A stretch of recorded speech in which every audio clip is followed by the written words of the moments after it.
இளநீர், தேங்காய் நீர் எது உடம்புக்கு நல்லதுன்னு தெரியுமா? கோடை காலம் வந்தாவே எல்லாரும் சந்திக்கின்ற பொதுவான பிரச்சனை நீர்ச்சத்து குறைபாடுதாங்க. இந்த காலகட்டத்துல உடலை நீர்ச்சத்து குறையாம வைக்கிறது முக்கியமான ஒரு விஷயமா இருக்கு. உடலை நீரேற்றமாக வைத்திருப்பதற்கு தேங்காய் நீர் பெரிதும் உதவுது. பொதுவா இந்த சம்மர் சீசன்ல பழசாறு குடிக்கிறது வழக்கமா வச்சிருப்பாங்க.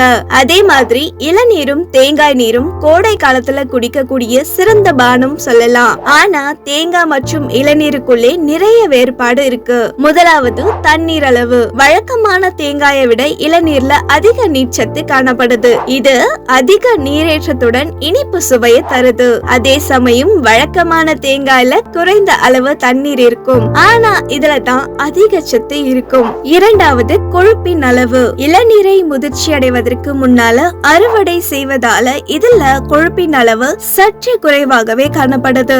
அதே நேரத்துல தேங்காய் சதையில நிறைவுற்ற கொழுப்புகள் மற்றும் அதிக கலோரிகள் நிறைஞ்சு இருக்கு.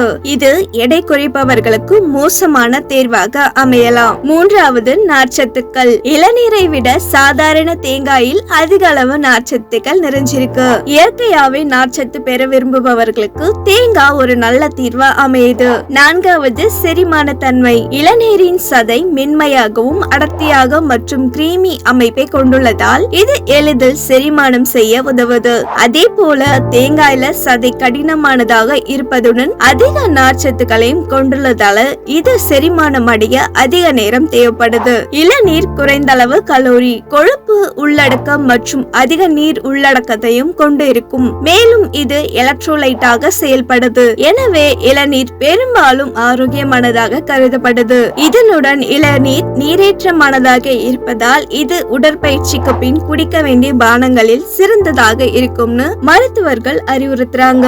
மேலும் தேங்காயில அதிக சதை மற்றும் நார்ச்சத்துக்கள் காணப்படுது. இது சமையல்ல சேர்க்கவும் எண்ணெய் பிரித்தலுக்கு சிறந்த தேர்வாகும். ஆனால் இளநீருடன் ஒப்பிடுகையில் இது குறைவான ஆரோக்கியத்தையே தருது. இந்த வீடியோ பயனுள்ளதா இருந்தா ஒரு லைக் பண்ணுங்க.